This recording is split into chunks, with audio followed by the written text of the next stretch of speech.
شروع اللہ کا نام لے کر جو بڑا مہربان نہایت رحم والا ہے۔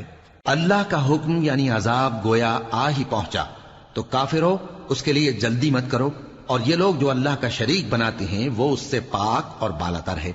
وہی فرشتوں کو پیغام دے کر اپنے حکم سے اپنے بندوں میں سے جس کے پاس چاہتا ہے بھیجتا ہے کہ لوگوں کو بتا دو کہ میرے سوا کوئی معبود نہیں، تو مجھی سے ڈرو۔ اسی نے آسمانوں اور زمین کو حکمت سے پیدا کیا، اس کی ذات ان کافروں کے شرک سے بلند و برتر ہے۔ اسی نے انسان کو نطفے سے بنایا مگر وہ کھلم کھلا جھگڑالو بن گیا، اور مویشیوں کو بھی اسی نے پیدا کیا، ان میں تمہارے لیے سردی سے بچاؤ اور بہت سے دوسرے فائدے ہیں، اور ان میں سے بعض کو تم کھاتے بھی ہو، اور جب شام کو انہیں جنگل سے لاتے ہو اور جب صبح کو جنگل چرانے لے جاتے ہو تو ان سے تمہاری عزت و شان کا اظہار ہوتا ہے۔ اور دور دراز شہروں میں جہاں تم سخت محنت کے بغیر پہنچ نہیں سکتے وہ تمہارے بوجھ اٹھا کر لے جاتے ہیں۔ کچھ شک نہیں کہ تمہارا پروردگار نہایت شفقت والا ہے، مہربان ہے۔ اور اسی نے گھوڑے اور خچر اور گدھے پیدا کیے تاکہ تم ان پر سوار ہو، اور وہ تمہارے لیے رونق و زینت بھی ہیں، اور وہ اور چیزیں بھی پیدا کرتا ہے جن کی تم کو خبر نہیں۔ اور سیدھا رستہ تو اللہ تک جا پہنچتا ہے، اور بعض رستے ٹیڑھے ہیں، اور اگر وہ چاہتا تو تم سب کو سیدھے رستے پر چلا دیتا۔ وہی تو ہے جس نے آسمان سے پانی برسایا جسے تم پیتے ہو، اور اس سے درخت بھی شاداب ہوتے ہیں جن میں تم اپنے مویشیوں کو چراتے ہو۔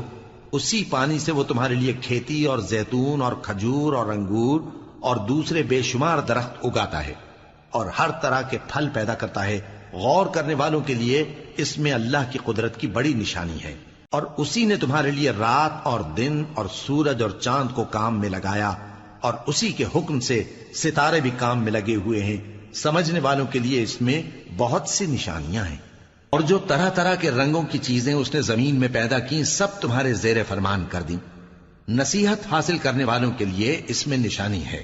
اور وہی تو ہے جس نے سمندر کو تمہارے اختیار میں کیا تاکہ اس میں سے تازہ گوشت نکال کر کھاؤ، اور اس سے زیور موتی وغیرہ نکالو جسے تم پہنتے ہو۔ اور تم دیکھتے ہو کہ کشتیاں سمندر میں پانی کو پھاڑتی چلی جاتی ہیں، اور اس لیے بھی سمندر کو تمہارے اختیار میں کیا کہ تم اللہ کا فضل معاش حاصل کرو اور تاکہ اس کا شکر کرو۔ اور اسی نے زمین پر پہاڑ بنا کر رکھ دیے کہ تم کو لے کر کہیں ڈولنے نہ لگے، اور ندیاں اور رستے بنا دیے تاکہ ایک مقام سے دوسرے مقام تک آسانی سے جا سکو، اور رستوں میں نشانات بنا دیے۔ اور لوگ ستاروں سے بھی رستے معلوم کرتے ہیں۔ تو جو اتنی مخلوقات پیدا کرے کیا وہ اس مخلوق جیسا ہو سکتا ہے جو کچھ بھی پیدا نہ کر سکے؟ تو پھر تم غور کیوں نہیں کرتے؟ اور اگر تم اللہ کی نعمتوں کو شمار کرنا چاہو تو گن نہ سکو۔ بے شک اللہ بخشنے والا ہے، مہربان ہے۔ اور جو کچھ تم چھپاتے اور جو کچھ ظاہر کرتے ہو سب سے اللہ واقف ہے۔ اور جن لوگوں کو یہ اللہ کے سوا پکارتے ہیں وہ کوئی چیز بھی تو نہیں بنا سکتے بلکہ وہ خود بنائے جاتے ہیں۔ وہ تو مردہ ہیں بے جان، ان کو تو یہ بھی معلوم نہیں کہ اٹھائے کب جائیں گے۔ لوگو تمہارا معبود تو ایک ہی معبود ہے، سو جو لوگ آخرت پر ایمان نہیں رکھتے ان کے دل انکار کر رہے ہیں اور وہ سرکش ہو رہے ہیں۔ یہ جو کچھ چھپاتے ہیں اور جو ظاہر کرتے ہیں اللہ ضرور اس کو جانتا ہے، وہ سرکشوں کو ہرگز پسند نہیں کرتا۔ اور جب ان کافروں سے کہا جاتا ہے کہ تمہارے پروردگار نے کیا اتارا ہے تو کہتے ہیں پہلے لوگوں کی حکایتیں۔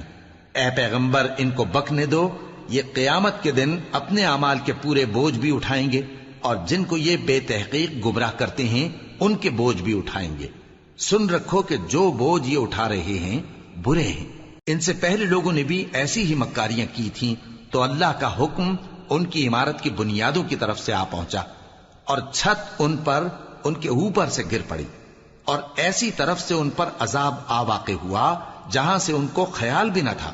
پھر وہ ان کو قیامت کے دن بھی ذلیل کرے گا اور کہے گا کہ میرے وہ شریک کہاں ہیں جن کے بارے میں تم جھگڑا کرتے تھے؟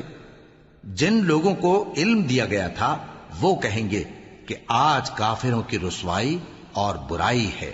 ان کا حال یہ ہے کہ جب فرشتے ان کی روحیں قبض کرنے لگتے ہیں جبکہ یہ اپنے ہی حق میں ظلم کرنے والے ہوتے ہیں تو مطیع و فرما بردار ہو جاتے ہیں اور کہتے ہیں کہ ہم کوئی برائی نہیں کرتے تھے۔ ہاں جو کچھ تم کیا کرتے تھے اللہ اسے خوب جانتا ہے۔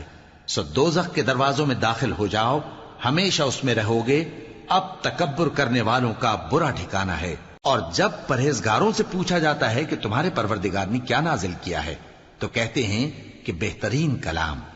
جو لوگ نیکوکار ہیں ان کے لیے اس دنیا میں بھی بھلائی ہے اور آخرت کا گھر تو بہت ہی اچھا ہے، اور پرہیزگاروں کا گھر بہت خوب ہے۔